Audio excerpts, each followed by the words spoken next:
She remembers the sound before anything else. Not the scream. Not the sirens. The silence that came right after. One moment her world was loud. The next it was empty. On that night she lost her husband and her child. At least that's what she was told. The story was simple. Too simple. A late drive. Bad weather. A stretch of road locals avoided after dark. By the time she arrived there was nothing left to recognize. No faces. No voices. Just twisted metal, flashing lights, and strangers speaking in careful, quiet tones. People kept saying, "You're strong." She didn't feel strong. She felt hollow. Her son was 5. He had a habit of humming when he was tired. Her husband used to complain about the radio but never turned it off. These were the thoughts that stayed with her. Not the crash. Not the reports. Just the small, useless memories that wouldn't stop replaying. The funeral happened fast. Too fast. Closed caskets. Short prayers. Long hugs from people who didn't know what to say. She stood there dressed in black, staring at 2 wooden boxes that felt unreal. The ground beneath her feet felt softer than it should have. Like the earth itself was unsure. She cried until there were no tears left. Then she cried again. At night, she would wake up reaching for a body that wasn't there. Some mornings, she swore she heard her son's footsteps in the hallway. Other days, she avoided the sound of children laughing altogether. Time moved forward without asking her permission. Weeks turned into months. Months turned into years. She moved houses. Changed jobs. Packed away photos she couldn't look at anymore. People said she was doing better. What they meant was that she had learned how to pretend. She never remarried. Never tried again. Because some losses don't leave room for replacements. Years later, on an ordinary afternoon, she stood in a grocery store deciding between 2 brands of bread. The kind of decision that meant nothing. The kind of moment that passes unnoticed. That's when she heard it. A hum. Soft. Familiar. Wrong. She froze. It wasn't loud. It wasn't dramatic. Just a child humming to himself somewhere behind her. The tune was uneven, almost careless. Exactly the way her son used to hum when he was bored. Her chest tightened. She told herself not to turn around. Grief does that to people. It creates ghosts. But her hands were shaking. She turned anyway. The boy wasn't her son. At least that's what logic said. Different clothes. Slightly taller. Older. But his face made her stomach drop. The same eyes. The same crooked smile. Even the same small scar near his eyebrow. Her breath caught. Before she could move, a man stepped beside the boy. He placed a hand on the child's shoulder. A familiar hand. A hand she had held for years. Her heart began to race. The man laughed at something the boy said. The laugh wasn't loud. It wasn't exaggerated. It was quiet. Casual. It was her husband's laugh. She felt the world tilt. They walked away together. Slowly. Naturally. Like people with nothing to hide. She stood there, frozen between shelves of bread, her mind screaming at her to follow them, and begging her not to. Because if she was wrong she would break all over again. And if she was right, then the people she buried weren't gone. They had been taken from her. Or worse, they had left. And she had no idea which truth would hurt more. Before I take you deep into this case, and trust me it gets darker, if you're into chilling, unexplained disappearances, real-life mysteries and stories that keep you awake at night, make sure you subscribe to the Crime Lens right now. We drop videos like this almost every day, and you do not want to miss the new cases we're uncovering. Your next obsession might be in the next upload. Now, let's rewind everything. Let's go back to the beginning. The funerals were held 3 days later. 3 days. That was all the time the world gave her to accept that her husband and her child were gone. The caskets were closed. That was the first thing that felt wrong. They told her it was because of the damage. Because it would be better this way. Because some things were better left unseen. She nodded when they explained it, even thanked them because she didn't have the strength to argue. But deep down, something inside her pushed back. She never saw them one last time. No goodbye. No final touch. No proof. The church was full. People she barely knew sat shoulder to shoulder with family and friends. The room smelled like flowers and polished wood. Soft music played, the kind meant to comfort. It did the opposite. She sat in the front row, hands folded tightly in her lap, staring at the 2 identical caskets placed side by side. One for a grown man. One for a child. That alone felt wrong. Her husband had hated formal events. Her son hated sitting still. Yet here they were, reduced to silence and stillness, while strangers spoke on their behalf. People took turns at the podium. A cousin. A co-worker. a family friend. They told stories. They laughed softly at memories meant to lighten the mood. She listened, detached, like she was watching a scene from someone else's life. When it was her turn, she stood up and said nothing. She opened her mouth, but no words came out. Not because she didn't have anything to say, but because saying it out loud would make it real. So she simply shook her head and sat back down. No one blamed her. After the service, people hugged her. Long hugs. Awkward hugs.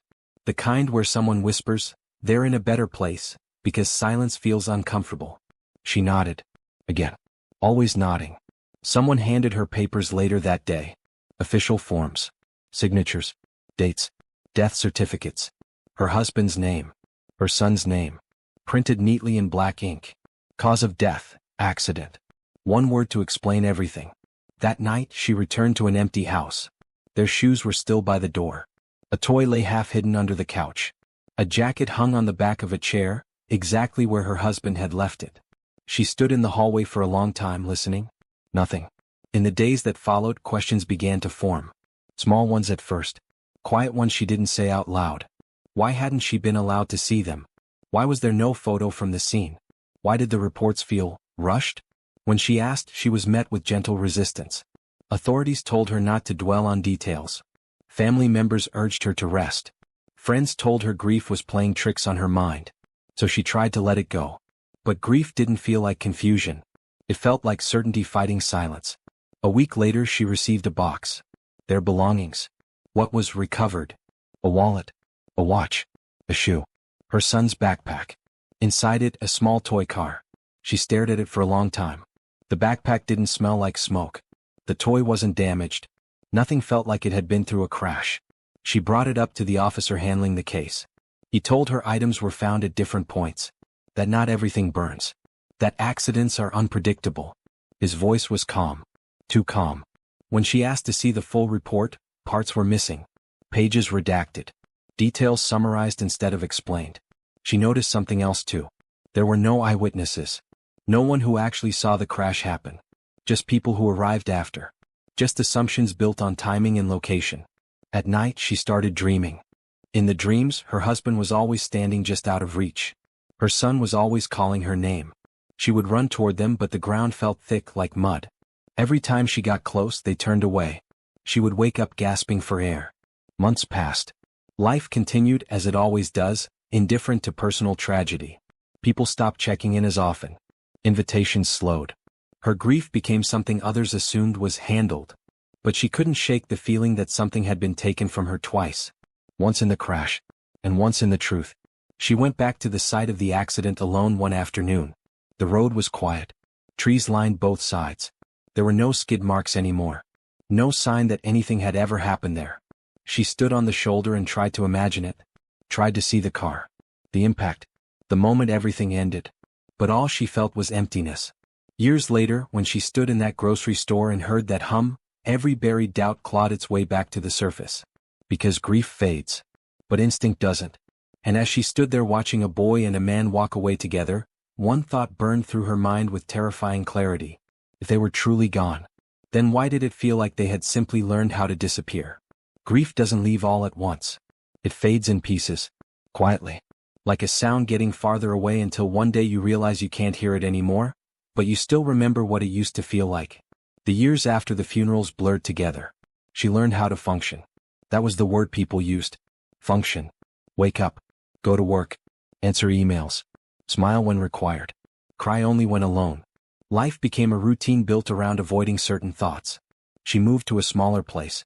Packed away anything that felt too loud. Photos went into boxes. Clothes were donated. Toys were given away with shaking hands. People praised her strength. They didn't see the nights. They didn't see how she still slept on one side of the bed. Or how she set an extra plate on instinct before catching herself. Or how she avoided driving past schools because the sight of children lining up made her chest tighten. Time passed. Birthdays came and went. She stopped counting how old her son would have been. That hurt too much. Every now and then, someone would say his name by accident. Her husband's name. It would land heavy in the room like something fragile had been dropped. She never corrected them. Never shared details. Talking about it made people uncomfortable. Silence was easier. She tried therapy. It helped in practical ways. Breathing exercises. journals, advice on how to rebuild. But some questions couldn't be unpacked in an office. Questions like why the memories didn't feel finished, or why certain details still felt unfinished. Sometimes she would catch herself scanning crowds. At bus stops, in malls, on the street. It wasn't conscious, just instinct.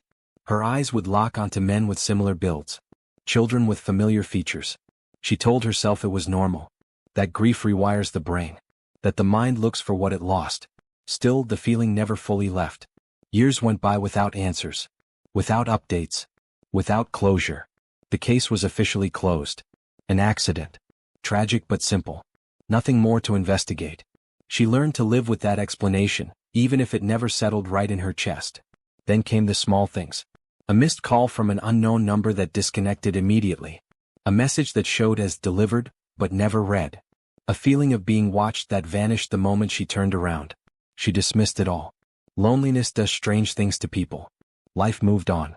She changed jobs, made new friends, learned how to laugh again, carefully like someone testing ice after a long winter. On the surface she looked healed. But grief has a strange way of waiting. It waits until you believe you're safe, until your guard is down, until the pain has dulled enough that you think it's over. Then it reminds you. The day it happened wasn't special. No anniversary. No milestone. Just an ordinary afternoon in a place she'd been 100 times before. A grocery store. Bright lights. Background music. People minding their own business. She wasn't thinking about the past. She was thinking about dinner. That's what made it worse. Because when the sound reached her ears, it didn't come with warning. A hum. Soft. Uneven. Familiar. Her body reacted before her mind did. Her hands went still. Her breath caught halfway in. The tune wasn't rare. But the way it was hummed, careless, slightly off-key, was unmistakable. Her son used to hum when he was bored. Or tired. Or waiting. Her heart began to pound. She told herself it was coincidence. That the mind fills in gaps when it wants to. That this was nothing. But the sound didn't stop. Moved. Slowly. Away from her. She followed it without thinking. Down one aisle. Then another. And then she saw him. The boy wasn't a memory. He wasn't a shadow. He wasn't a trick of the light. He was real. Older. Taller. But close enough that it made her knees weak. The same eyes. The same mouth. The same scar she remembered kissing when he was little. Her vision blurred. And then she saw the man beside him. Calm. Casual. Alive. A man she had buried. A man whose name was carved into stone. They didn't look back. Didn't rush. Didn't hide. They walked like people who believed they would never be recognized. She stood there frozen, surrounded by strangers, realizing something terrifying. Grief hadn't lied to her. It had warned her. And whatever truth she was about to uncover, it had waited years for this moment. For a moment she didn't move. She stood between the shelves, heart pounding so loud it felt like it might give her away. The man and the boy were already a few steps ahead, moving through the store like nothing in the world was wrong. Like they didn't belong to her past. Like they had never died. Her mind screamed at her to stop. To turn around. To leave before she destroyed whatever fragile piece she had built over the years. Because if she followed them and she was wrong, the damage would be unbearable. But her feet moved anyway. Slowly. Carefully. Not close enough to be noticed. Not far enough to lose them. She watched how the man leaned down to speak to the boy. The way his hand rested on the child's shoulder. The way the boy nodded, listening. It wasn't just resemblance anymore. It was familiarity. They reached the checkout. She stopped at the end of the aisle, pretending to read labels while watching their reflection in the glass freezer doors. The man paid. The boy kept humming, swinging his legs slightly as he waited. The tune didn't change. Her hands were shaking now. When they walked out, she followed them into the parking lot. Sunlight felt too bright. Too normal. People loaded groceries, talked on phones, laughed. No one noticed that her entire reality was cracking open. She watched them get into a car. Not the same model. Not the same color. But the way the man opened the door for the boy, careful, automatic, was burned into her memory. The car pulled away. She stood there long after it disappeared, breathing shallow, trying to convince herself she hadn't just imagined everything. That night she didn't sleep. She replayed the scene again and again. Every detail. Every movement. She searched old photos. Zoomed in on faces she knew by heart. Compared them to what she had seen. The similarities were impossible to ignore. The next day she went back to the store at the same time. Then the next day. And the one after that? Nothing. She checked nearby schools. Walked through parks she had no reason to be in. Sat in her car outside places she didn't recognize. She hated herself for it. Hated how desperate she felt. How foolish it made her seem. But obsession had taken root and it fed on uncertainty. She started digging. Old records. Old reports. Anything she still had from the investigation. She noticed things she hadn't before. Dates that didn't line up. Phone logs that ended too cleanly. Witness statements that sounded copied and pasted. Then she found something she had missed all those years ago. A name. Not her husband's. Not her son's. A third name listed briefly in the paperwork. Almost hidden. Almost irrelevant. But once she saw it, she couldn't unsee it. She searched the name online. What came up made her stomach drop. Because whoever had disappeared from her life that night hadn't vanished alone. She didn't sleep that night. The name stayed on the screen long after her phone dimmed. It didn't belong to her husband. It didn't belong to her son. It sat there like a quiet witness, tucked into the paperwork she had skimmed 100 times before and somehow never really seen. A third name. It appeared once. No explanation. No role clearly defined. Just a reference tied to the night everything fell apart. She told herself it meant nothing. Reports are messy. Clerical errors happen. But her chest tightened the more she stared at it, because the name wasn't random. It had an address attached to it. The address was less than 40 minutes from where she lived now. She waited until morning. Daylight made things feel safer. Less imagined. She brewed coffee she didn't drink and pulled every document she still had from the box she kept hidden in the back of her closet. Accident reports. Insurance letters. Police summaries. Emails printed out because she hadn't trusted digital copies back then. The third name appeared again. Barely. Always on the edges. A witness. A contact. A phone number that no longer worked. She searched the name online. At first, nothing useful came up. Then she added the address. Her breath caught. The house was real. Modest. Recently sold. The listing photos showed a familiar fence. A driveway that looked too clean. Too normal. The kind of place no one questions. She drove there that afternoon.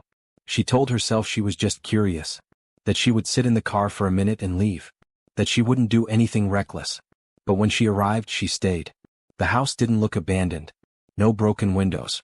No warning signs. Just a family home sitting quietly on a residential street. A boy's bike leaned against the side of the garage. Her heart began to race. She parked down the block and watched. Cars passed. A dog barked somewhere nearby. Curtains moved in a front window. Then the door opened. The boy stepped outside. He was wearing a jacket this time. Older than before. Taller. But when he turned his head, there was no mistaking it. The same face. She gripped the steering wheel so hard her hands hurt. Her mind scrambled for explanations. Adoption. Coincidence. A child who looked similar. Anything but the truth forming in front of her. Then the man stepped out behind him. Alive. Calm. Familiar. Her husband. He rested a hand on the boy's shoulder and said something she couldn't hear. The boy nodded. They walked to the car together. No rush. No fear. No guilt. She couldn't move. Her body felt heavy like it didn't belong to her anymore. Years of mourning crashed into a single moment of clarity so sharp it made her dizzy. They hadn't died. They had lived. And they had lived without her. She drove away before they noticed her. Pulled over a few streets down and cried until her chest ached. Not loud sobs. Just silent, broken breaths that shook her whole body. When she could finally think again, anger replaced the shock. Not wild anger. Focused anger. She went home and started pulling threads. Phone records first. She requested old logs from the carrier, expecting nothing after all these years. Some were gone. Some were incomplete. But one thing stood out.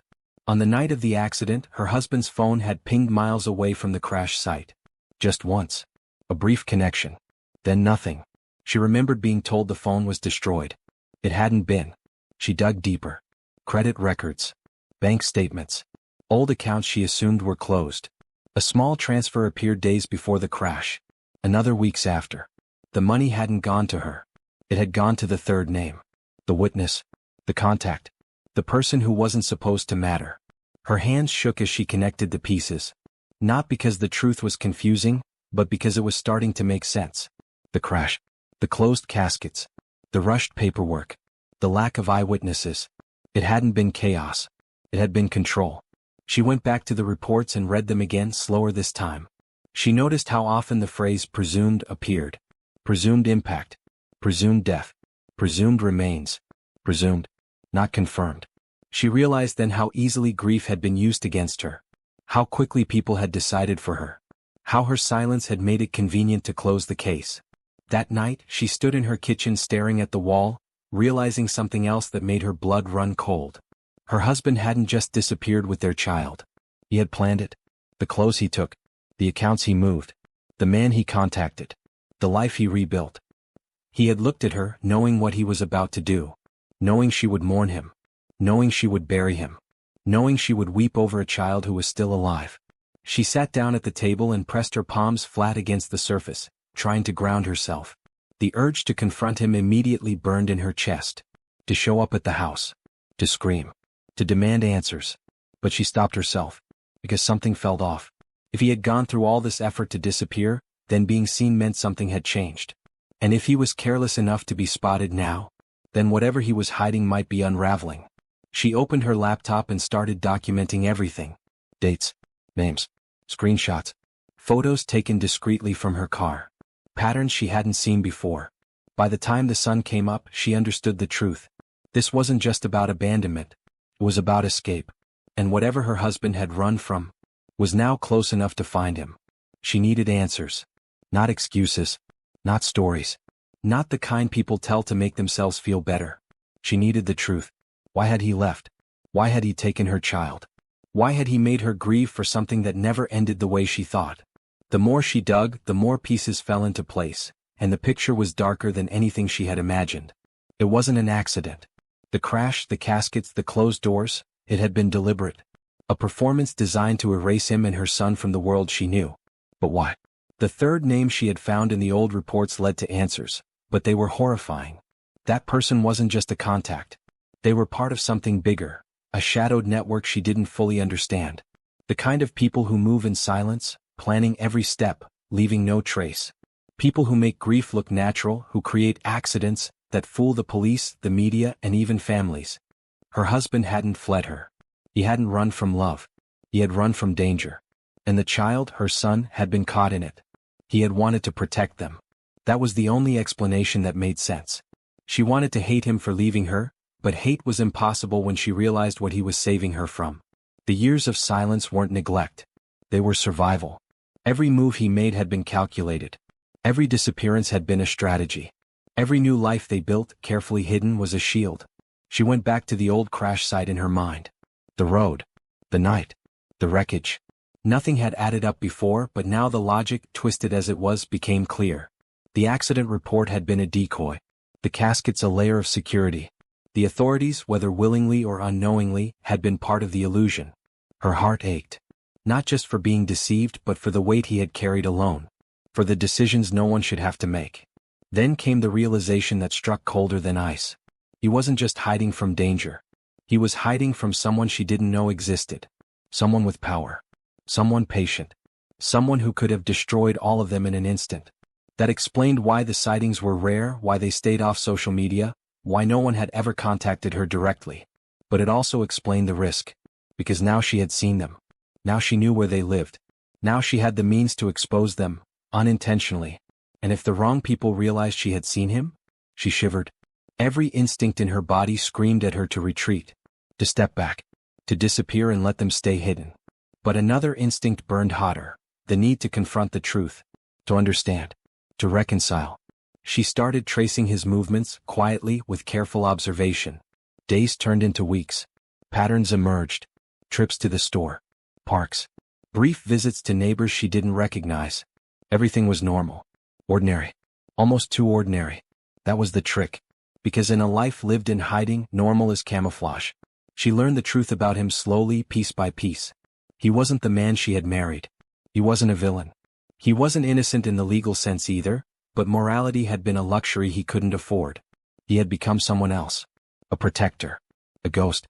A father who had to erase his existence to save the life of his child. Her emotions twisted. Rage, relief, fear, awe. And yet, one question lingered. Why hadn't he come back for her? It was the final piece. She realized he had risked everything, But the one person he loved most had been left in the dark. She had been safe, but at the cost of years spent in grief, suffering, and solitude. The magnitude of his sacrifice was almost impossible to process. And yet the danger was still real. Because now, by knowing she had stepped into the story, by seeing she had broken the isolation that had kept them safe, every instinct told her to stay away, but every part of her wanted the truth. To finally face him. To finally ask the questions that had haunted her since that night. And deep down, she feared the answers might destroy her completely. But she couldn't stop herself. Because some truths demand confrontation, even when they carry the weight of years, grief, and unimaginable secrets. And the moment she realized it, she knew the story wasn't over. Not by a long shot. She had rehearsed the moment in her mind for weeks. The confrontation. The questions. The words she would scream or whisper or beg him to answer. But when she finally saw them again, nothing came out. It was an ordinary afternoon. The sun fell through the blinds and slanted lines across the floor. Dust particles floated in the warm light. The house looked like any other, neat, unremarkable. Her heart slammed in her chest when she saw them. Her husband alive. Taller, older, stronger somehow. And the boy, her son, older, no longer clinging to her skirts, yet undeniably him. That crooked smile, the same spark in his eyes. Her throat tightened. She wanted to scream. To run. To demand answers. But every step closer felt heavier than the last. Years of grief had built walls in her chest. She feared what would crumble if she stepped through them. He looked up. And for a fraction of a second, recognition flickered in his eyes. Not shock. Not joy. Just a pause. The kind that carries decades of distance in a heartbeat. He didn't say her name. He didn't move toward her. He simply watched, as if evaluating whether she belonged in the world they had built. She swallowed hard. Her voice trembled when she finally spoke. Why did you leave us? The words hung in the air, fragile, raw. He looked at the boy, then back at her. You wouldn't understand, he said quietly. She shook her head, tears spilling now. Try me. I need to understand. He took a step closer. She noticed the subtle tension in his posture, the way he measured distance, like every move could trigger danger. It wasn't safe. Not for any of us. Not for you. Her stomach churned. Safe? You made me bury you. I mourned you both for years. You let me live in a nightmare. He flinched at her anger, but the weight in his eyes told her he had carried his own nightmare for even longer. I couldn't protect you if you had known, he whispered. The people I was running from, they would have come for you. For him. For everyone I love. She wanted to yell, to demand proof, to shake him until the answers spilled out. But the calm certainty in his voice forced her to pause. Her son moved closer to his father. The small hand reached for his, hesitant but familiar. She felt a pang of jealousy. That bond had never needed to be rebuilt for him. But for her? She had been erased. How? She asked finally. How did you survive? How did you do all of this? He glanced around, cautious, then leaned in just enough for her to hear. I had help. I couldn't do it alone. But every choice, every move, every sacrifice, it was to keep you both alive. She wanted to scream. She wanted to forgive. She wanted to hate. All at once. You should have trusted me, he added softly. I left to save us. Not to destroy us. The words settled, but they didn't ease the storm inside her. Years of pain didn't vanish because of a single explanation. You left me, she whispered, voice breaking. You left me alone for years. He stepped closer but still maintained a careful distance. I never left you. I only left the life that could have killed you. She stared at him. Studied him. Tried to reconcile the man in front of her with the one she had buried. And then she noticed the little things. A scar on his hand she had kissed goodbye. The way his son fidgeted when he talked. The same small gestures, the small laughs, all proof of continuity, proof that nothing had changed beneath the surface. Her body shook. Her mind raced. Every instinct told her to step back, to leave, to avoid this danger she still barely understood. Yet she couldn't. Not anymore. She wanted to reach for them, to touch them, to feel alive again. But she stopped. Fear mingled with awe, with relief, with anger. Years, she whispered, voice trembling. Years I thought you were gone. He didn't interrupt. He simply nodded, silently acknowledging all that she had suffered. The tension stretched. Neither spoke. The hum of distant traffic outside the window seemed louder than it should have, punctuating the silence that carried more weight than any conversation could. Then her son spoke. Just one word. Mom? It hit her like a tidal wave. A sound she had missed for years. Familiar. Unmistakable. Real. Alive. Her heart shattered and mended all at once. Her husband's eyes softened. "I wanted to come back," he admitted. "But it wasn't safe, not yet." She wanted to collapse. To hug them both. To scream. To cry. To laugh. All at the same time. The storm of emotions inside her was unbearable. Rage, relief, love, grief. A torrent she had carried for years, now crashing down at once. And yet, in the middle of it, a cold thought crept in. If he had been capable of leaving her, of orchestrating this disappearance, then how could she ever truly trust him again? He stepped closer. Tentative. Human. Vulnerable. "I know I can't undo the years. But I can try to make the next ones right." She looked at him. At her son. At the life that had been hidden from her all this time. And for the first time in what felt like forever, she wondered if trust could be rebuilt from ashes. The first confrontation had ended. But the story? It had only just begun. After weeks of careful observation, tracking, and sleepless nights, she finally understood. The pieces that had been scattered for years, the accident, the caskets, the missing reports, the third name, the sudden reappearance, all pointed to something far bigger than personal betrayal. It wasn't just about her husband. It wasn't just about their son. It was a network. A shadowed world operating beneath ordinary lives, hidden from everyone but the few who knew its rules. Her husband had stumbled into it long before the night that changed everything. He had discovered information he shouldn't have, something powerful, dangerous. And once the wrong people realized what he knew, he had no choice but to vanish. Not alone. Not without protecting the most important people in his life. She remembered the documents, the faint traces she had ignored, the inconsistencies that had haunted her. Every presumed death, every rushed report, every missing signature, all deliberate. Every layer designed to convince the world he was gone, so no one could trace him or worse find her. The truth hit her harder than grief ever had. They hadn't disappeared because they wanted to. They had been forced into it. And for years they had lived a life built on careful deception, on silence, on constant vigilance. Every move calculated. Every smile, every casual conversation, rehearsed to avoid suspicion. It explained the ordinary life she had glimpsed in the grocery store. The calm demeanor of her husband. The way her son had moved naturally, unaware of the danger surrounding them. Normality as camouflage. She felt rage rising. Rage at the deception. Rage at the years stolen from her. Rage at the isolation she had endured while they survived. But beneath it was something deeper, awe, admiration. The weight of what they had carried alone. Then came the final chilling piece. The third name, the person she had stumbled upon in old paperwork. That individual wasn't just a witness. They were a guardian of the network. A fixer. Someone who ensured the vanishing act worked. And that meant one thing, the danger hadn't vanished. They had been hiding. Carefully. Watching. Protecting. Not just from the world but from her until the time was right. The truth was more complex than she could have imagined. Her husband had orchestrated the disappearance, yes. But not to hurt her. Not to abandon her. He had built a life in the shadows, navigating threats she couldn't even comprehend, all while keeping her memory alive, in his mind, in his decisions, in the careful ways he never revealed himself. She realized the enormity of the gamble. One mistake, one slip, one random encounter could have destroyed everything. Years of careful planning, of staying just out of reach, could have crumbled with a single sighting. And now she had seen them. Her pulse raced as she connected the dots.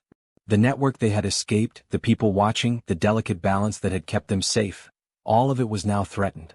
She understood why he had hesitated, why he hadn't contacted her, why every year apart had been a year of survival. It wasn't selfishness. It was protection. But protection carried a price. And that price had been her grief. Her loneliness. Her isolation. Her agony. Every day she had believed them dead, she had lived in a prison of sorrow he had designed to keep her safe without her knowing. She felt tears streaming down her face, anger and relief intertwining. She wanted to scream at him, to demand explanations, to ask why the world had been allowed to break her for years. But there was no one to yell at. No argument to win. Only the stark reality of choices made in impossible circumstances. Then she thought of her son. The boy, older now, oblivious to the danger that had dictated their lives. He had thrived despite it, innocent and untainted, shielded by his father's desperate calculations. The human part of her wanted to pull them both close, to reclaim the years lost. But the rational part of her warned that any move could trigger unseen consequences. She had become part of the story now. Simply by seeing them, by uncovering what she had stepped into the danger. The weight of it pressed down on her. The knowledge that they had survived was a relief, yes, but also a terrifying burden. She remembered the nights she had cried herself to sleep, reaching for empty space where they should have been. The holidays spent pretending. The silent screams into pillows. The empty chair at the table. All of it, built into years of suffering that had been necessary, that had saved their lives. And now, standing at the edge of revelation, she understood. She had been spared, not abandoned. She had been protected even when she had no idea. It didn't erase the pain. It didn't heal the wounds. But it gave context. Meaning. The final truth was clear. Her husband, the boy, and the hidden world around them were more than victims. They were survivors. Architects of a careful, dangerous game that had spanned years. And she was part of it now. The story had been quiet. It had been hidden. But it was alive. And now that it had surfaced, nothing would ever be the same. Because the twist wasn't just in their survival. It was in why they had survived and in what her knowledge could now trigger. The camera of her mind recorded every detail. The streets they walked, the gestures of the boy, the way her husband had moved, measured, and watched. Every moment was a clue. Every small habit a key. And one thought rang louder than the rest. The story was far from over. The air was heavy, almost tangible as she approached the house again. Every step felt weighted by the years she had spent imagining this moment. The years of grief, of longing, of unanswered questions, they all pressed on her chest as she neared the driveway. She saw the boy first. Older now, taller, moving with the ease of a child who had grown up learning to navigate shadows and secrets. He carried himself with quiet confidence, completely unaware of the storm that was about to hit his life again. Her husband appeared next. The man she had buried in memory and legal paperwork, standing in the doorway as though he had been waiting for this confrontation. Calm, controlled. But even in his stillness, there was a tension that betrayed the dangerous reality surrounding him. Her stomach churned. Anger, fear, and longing collided inside her. The words she had rehearsed for weeks scrambled and disappeared. There was nothing left but the raw need for answers. "You shouldn't be here," he said, voice steady, almost too calm. "I had to see you," she snapped, her voice trembling. "I had to know why you left us. Why you let me grieve for years. Why you took him." He sighed, and for a moment, the years of distance seemed to vanish in the weight of that single breath. "I left to protect you," he said. "All of you. You don't understand the danger. You couldn't. I needed you," she shouted. "I needed you alive, not as some phantom in my nightmares." He stepped forward slowly, careful not to startle her or the boy. "I had no choice. Every decision I made was to keep him alive. To keep you alive. Do you understand that?" Her son looked between them, sensing the tension, feeling the weight of emotions he hadn't fully grasped yet. His small hand brushed against her husband's, a subtle, grounding gesture that reminded her of what had been lost and what had survived. She took a shaky breath. "Then why didn't you come back sooner? Why make me live in this torment?" The man's eyes, dark and heavy with secrets, softened. "Because it wasn't safe. Not then. And even now, every step we take must be calculated. One mistake and everything falls apart. I couldn't risk you finding out too soon." Her mind reeled. The truth she had pieced together over weeks, the third name, the hidden network, the deliberate disappearance, now collided with the reality before her eyes. He had been planning, hiding, surviving for years, and she had been kept out of it for her own safety. But the rage inside her couldn't be quelled. "You made me bury you. I mourned every day thinking you were dead." His jaw tightened. "I know, and I would take it back if I could. But the alternative was worse. I had to disappear completely to protect you both from what I stumbled into years ago." The silence that followed was almost unbearable. Dust motes drifted in the sunlight. A car engine hummed somewhere down the street. Every ordinary sound was a reminder that the world outside had no idea of the life-altering tension unfolding here. She stepped closer, trembling. "Tell me the truth. Every detail. Every secret. Why did you vanish? Who were you running from? What were you protecting us from?" He glanced at the boy, ensuring his safety before leaning in. "It was bigger than us. Powerful people. Dangerous secrets. Information that could destroy lives. I had no choice but to erase our existence from everyone's eyes. From yours too. Every move I made was to protect you, not to punish you." Her tears fell freely now. Rage mixed with relief, confusion tangled with understanding. She wanted to hate him. She wanted to forgive him. She wanted answers and absolution at the same time. Her son, sensing her fragility, took a tentative step forward and whispered, "Mom, it's okay." The words pierced her like ice and fire. Years of suffering, isolation, and unanswered grief hit her at once. She wanted to collapse and scream, cry and laugh, all in a chaotic jumble. She focused on him, the child she had mourned, the boy who had survived without her knowledge. He was real. Alive. Her son. And standing beside him was the man who had orchestrated this impossible survival. The man's eyes held hers. "You see now. I did it to protect you. All of you. The years you thought were lost were necessary." "Necessary?" she repeated, voice cracking. "Do you have any idea what I went through? How I lived thinking you were dead?" "I do," he said quietly. "Every day. And I regret it. But I couldn't risk losing you. Or him." She swallowed. Every instinct screamed to storm away, to scream, to demand justice. But rational thought reminded her, danger still lingered. Their lives were built on secrecy, and exposure could destroy everything they had survived. She finally understood the impossible reality: survival had a price. And that price had been years of grief for her, a careful life in hiding for him, and a childhood lived in the shadows for their son. The confrontation was just the beginning. Answers had been given. The truth was out. But the danger, the tension, and the lingering mysteries were far from over. Every breath she took reminded her that she had stepped into a world she barely understood, and that stepping out of it would require courage, cunning, and the willingness to face consequences she couldn't yet imagine. She wanted to ask more, to probe deeper. But she realized that some truths had to be unraveled carefully. Some secrets, once exposed, could change everything. Her husband and son turned toward the street, moving with cautious ease, unaware that she was following every step, every gesture, every subtle clue. And she knew in her bones that this confrontation, the answer she had demanded, the truth she had uncovered, was only the prelude to a storm that would test their survival, their trust, and the fragile life they had rebuilt together. Because in a world of shadows and hidden dangers, the past doesn't just stay buried. It waits. And now she had stepped into its path. The confrontation had left her shaken. Every nerve in her body screamed that nothing would ever be ordinary again. But as the hours passed, she realized the story wasn't over, not by a long shot. She had answers. She knew the truth about the disappearance, the hidden network, the deliberate erasure of their lives. Yet the revelation carried a weight far heavier than grief or rage. The realization that the world her husband had protected them from was still out there, and now, by finding them, she had become part of it. She couldn't stop thinking about the third name, the silent architect behind their survival, the one who had orchestrated disappearances and protected them without revealing themselves. That person had ensured their safety for years. But the fact that she had uncovered the truth meant the delicate balance could collapse at any moment. Her husband had been right. Even now, every move had to be calculated. Every gesture, every word, every glance had consequences. Her son played nearby, unaware of the storm swirling around them. She watched him, feeling both relief and a gnawing fear. He had grown up believing in a world carefully curated to protect him, a world that was now exposed. That night, she sat across from her husband at the kitchen table, the soft glow of a single lamp casting long shadows across the room. She searched his eyes for answers she couldn't yet voice.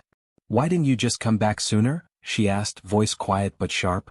"Why risk all these years, all this secrecy?" He leaned back, rubbing the back of his neck. "Because timing is everything," he said. "Coming back too soon would have endangered all of us. And revealing the truth too early, well, some truths are only safe when the right conditions align. That time is now." She shivered. The words didn't fully explain the danger, but they hinted at it. And that was worse than any lie. She remembered the nights she had mourned him, the rituals of grief, the empty spaces where he and their child should have been. Every year she had survived in despair had been necessary, orchestrated by him to ensure their survival. Anger bubbled inside her, but it mingled with awe. It was impossible not to admire the planning, the foresight, the unyielding protection. Every lie, every absence, every hidden move had been a shield. Yet even as she understood, a chill ran down her spine. Danger hadn't vanished.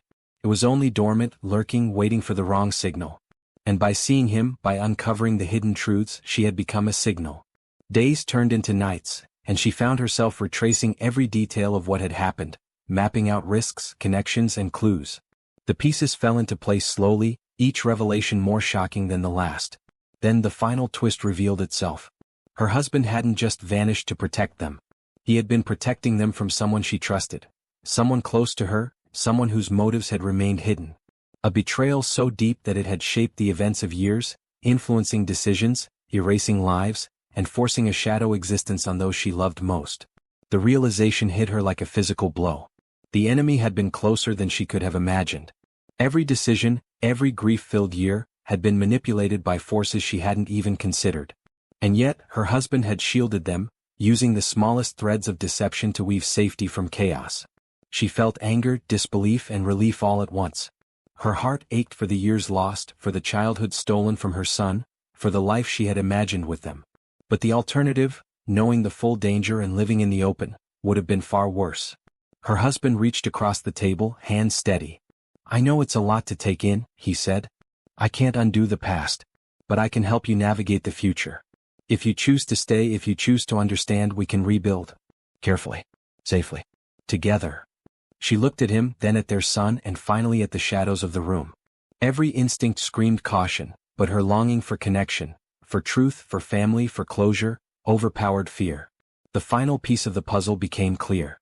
She had been meant to endure grief, to build resilience, to wait. And now that she understood, she had a choice: remain in the past, consumed by sorrow, or step forward into the fragile, dangerous, yet alive reality her husband had constructed for them. Her son laughed softly, breaking the tension. The sound was ordinary, innocent, yet it carried the weight of survival. The same eyes, the same smile, a living proof of resilience. And in that moment she realized the ultimate truth. Life, no matter how shadowed or broken, could continue. She took a deep breath, steadying herself. "I don't know if I can forgive you," she said, voice trembling, "but I want to try. For him. For us. For what's left." He nodded. "That's all I can ask. That's all any of us can ask." Outside the night was calm. But within, the storm of revelation, trust, and danger had reached a precarious equilibrium. She knew it wouldn't be easy. The network, the hidden threats, the secrets of the past, they weren't gone. And by stepping into the light, she had accepted a new reality. Vigilance, patience, and courage would be required. Yet, despite the fear, despite the anger and loss, there was hope. Fragile, tentative, but undeniable. The final twist wasn't just in their survival. It was in her understanding of why they had survived, why she had been kept in the dark, and how the choices of the past had led to this delicate present. She could see the path forward, but it required trust, bravery, and acceptance. And for the first time in years she felt alive. The story that had haunted her for so long, the grief, the lies, the hidden truths, had reached its resolution. Not a perfect one, not a painless one, but real, complete, and ready to move forward. Her family, fractured by years of deception yet bound by love and survival, was whole again in its own dangerous, extraordinary way. And she knew deep down that life after darkness could still hold moments of light. The final twist wasn't just revelation. It was survival, resilience, and the hard-earned promise of a new beginning. The past had shaped them. The danger had tempered them. And now, armed with truth, they could face whatever shadows remained. Because in a world where lies and disappearance had defined their lives, the ultimate power was knowledge, and the courage to live with it. If you were captivated, horrified, or even just curious about this story, don't stop here. Make sure you subscribe to The Crime Lens. Every week, we uncover stories like this. Disappearances, unsolved mysteries, true crime cases with twists you won't see coming. Hit that subscribe button and turn on notifications because the next story might be even darker, even closer to home, and even more chilling. Remember, the world is bigger than you know. See you in the next video. Bye for now.